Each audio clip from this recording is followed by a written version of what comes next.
Hi, this is Seth from ReadTheHebrewBible.com. Today we have our first sample lesson to show our methodology and how things are going to work, and we're really excited because you're going to see I don't think you can find stuff like this anywhere, and with this new curriculum that we're doing is really great. I think you're going to really appreciate it. We're going to start with a reading from the book of Genesis, Bereshit in Hebrew, chapter 1, verse 3. In Hebrew, that's Bereshit, Perek Aleph, Pasuk Gimel. Okay, and the first thing, you can follow the arrows. Hebrew is read from right to left, unlike English, which is left to right. And that causes all kinds of issues when trying to do the kind of things that we're doing. To make it easier for you, we have an arrows showing which way things are going. So you can read the Hebrew text in this direction. The transliteration is broken up into three parts. Okay, the transliteration is writing the Hebrew in English letters as best as we can, because not all the sounds are exactly the same. And in the first, we have it broken down syllable by syllable. So we have va. You have to read this part left to right, and then then move over to the next one, moving to the left. Va, yo, mer. We'll get more to that in a second. And then we have the whole word together. Vayomer. And then the next word and the next word. And then when you were done, we can read it all from left to right to make it easier for you. Okay, so let's get started. I'm going to read it more quickly in the beginning for those who are more used to reading, and then I'm going to slow down a lot for those who are not. And after we're done with the reading part, we're going to move on to the translation part. Okay, so here we go. And I'll do my best to pronounce this properly as an Israeli would. However, I'm not a native-born Israeli. I'm a native-born American who lives in Israel. And some of the pronunciations are different and are very hard for the American tongue to say. I'll do my best. Okay. Vayomer Elohim Yehi Or Vayehi Or. Okay, and we'll go slow that down. Again, Hebrew is read from right to left, and it's also a little bit tricky because the vowels, when they're written, are intermingled around, below, above, and sometimes inside or to the left of really the letters. I'll do my best to trace the mouse over it as I'm reading. Va, yo, mer, vayomer,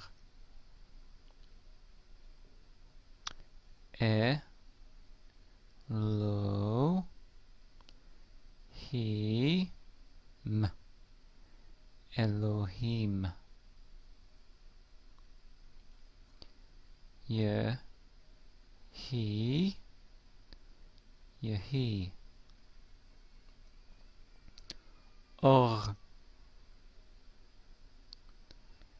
Or, Vayhi,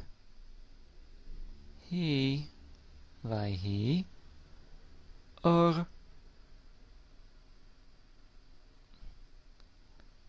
Got it?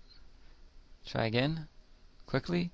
Vayomer Elohim Yehi Or Vayhi Or.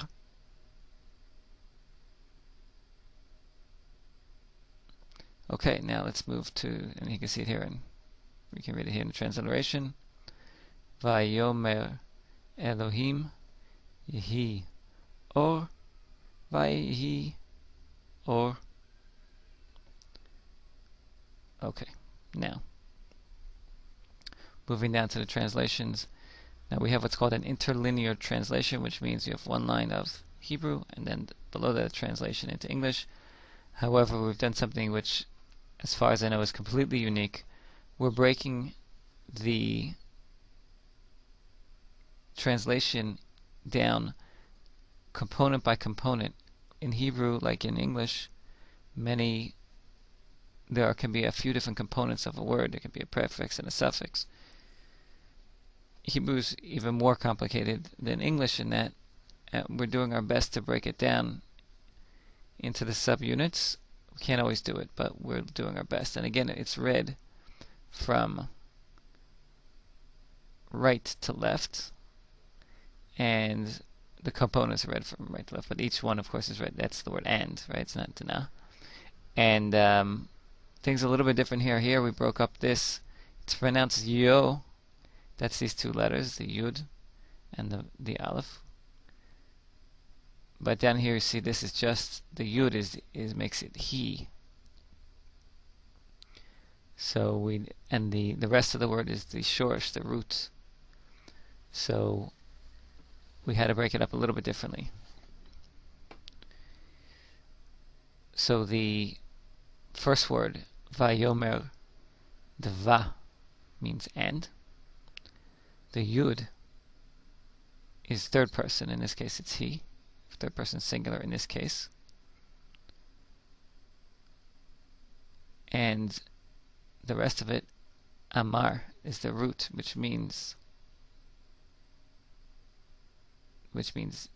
says in the present tense. In this case, past tense, the way it's set up. And of course, it's pronounced vayomer when you put it all together. But the root would be amar, but of course it's changed a little bit as happens when we change tenses in Hebrew. So the first word is vayomer, and he said. The second word is Elohim, which is one of the many words for God in Hebrew. Like the Eskimos have 30 different words or whatever for snow, so there's also in Hebrew there's many different words for God. This word is translated as just God. Yehi is an abbreviated version of Yehyeh, which means there will be. And in Hebrew, the command form is the third person, is in the future tense, so it really also means there should be.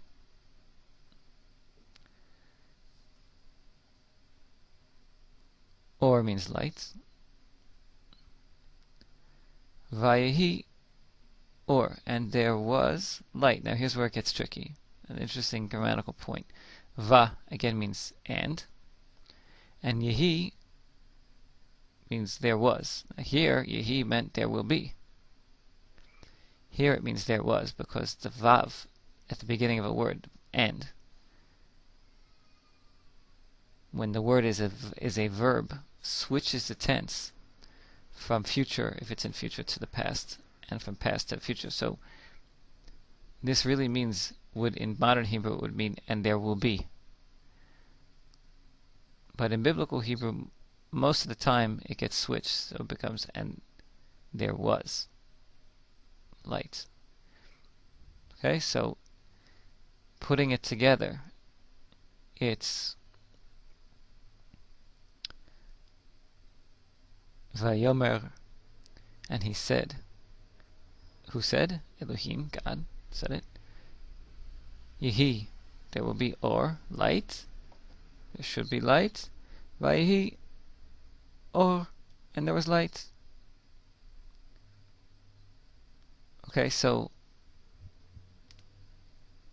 here's a free translation down together. And God said, there should be light, and there was light.